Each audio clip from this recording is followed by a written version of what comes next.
One of the things we say here at Global Surge is from the street to the world. What do we mean by that? Well, we simply mean that we want to reach people right off the streets of the urban centers around the world. We want to disciple them, we want to equip them, and then we want to launch them in ministry around the world. We have always had our eyes beyond the borders of the country that we were founded in, the Philippines.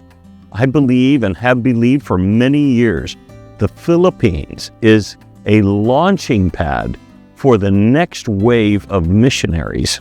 In fact, we would say right now that that wave is already going and that we are launching people on a regular basis to plant new churches, to cross borders, to take the gospel to places that have never heard or have yet to be reached. We have focused on unreached people groups throughout Asia, Africa, the Middle East, and other parts of the world. And God has given us a vision to do that. We do this through what we call the ministry pipeline, where we view everybody in the lost world as somebody who needs to hear about Jesus Christ. And once we tell them about Jesus, once they embrace salvation and become born again, we want them to be baptized as the Bible teaches us. We want them to be discipled, to learn all things that God that has taught us and that is written in the Bible. But in addition to that, we want them to come and reproduce, to not simply take the gospel in themselves, receive the gospel in themselves, and then be able to bring it forth to other people. And thus the ministry pipeline was birthed to reach people with the gospel, to renew them through discipleship, raise them as leaders, and release them into ministry. There are many components that are part of this. Our small group ministry is an integral part in the development of the body life of the Christians in our church. It is also important for leadership development to be embedded throughout this entire ministry pipeline of which we have done. We call it the leadership continuum. It is an intentional approach to telling people right from the beginning and helping them see their value as a leader and challenge them to stretch, to grow, to ultimately step out by faith and be a leader in a ministry that God would open up for them.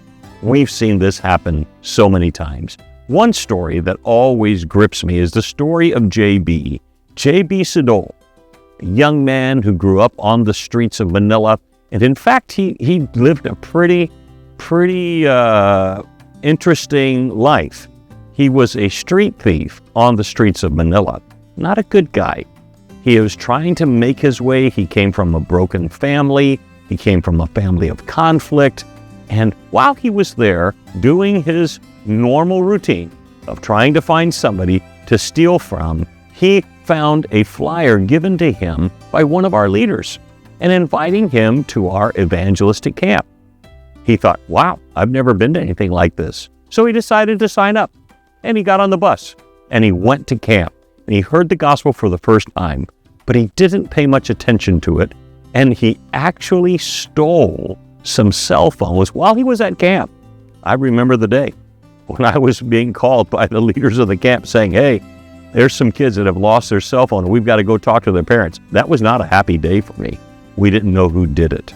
Well, it happened that a couple of months later, we were having another evangelistic camp and JB got another flyer and he decided to go back for round 2. And when he went back, he sat in the back and he was looking over the crowd, no doubt thinking in his mind who he could take advantage of.